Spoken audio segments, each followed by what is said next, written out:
దేశంలో, ప్రజాతంత్ర దేశంలో మన మనసుకి ఏదైనా ఇబ్బంది కలిగే మాట ఒకళ్ళు అంటే గనక ఆ మాటకు మనం హుందాగా ప్రతిస్పందించాలి తప్ప మాట మాట్లాడిన దానికి తిరిగేసి పార్టీ ఆఫీస్ మీద దండయాత్ర చేసి అన్యం పుణ్యం ఎరగని బీజేవైఎం పిల్లల తలలు వగలగొట్టి రక్తాలు గారేటట్టు చేస్తారా?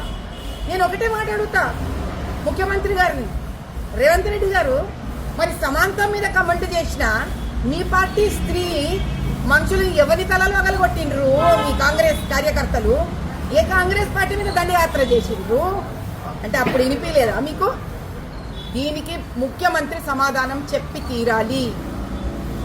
అన్న మాటకు మీకు మనసు బాధ కలిగితే ప్రెస్ మీట్ పెట్టండి, చెప్పుకోండి. ప్రెస్ మీట్లా ఇట్లా మాట్లాడతారు, అట్లా కమెంట్ చేస్తారు, ఇది పద్ధత సంస్కారమా అడగండి, క్వశ్చన్ చేయండి. తలలు వాళ్ళు కొడతారా? పోలీసులు నిలబడి దిక్కు చూస్తారా? డ్రామా చూస్తున్నారా పోలీసులు? మరి సమాంత మీద ఇదే కమెంట్ చేసిన మీ వాళ్ళ తలలెత్తు మగలగొట్టలే. మరి ఈ ప్రశ్నలకు సమాధానం కావాలి.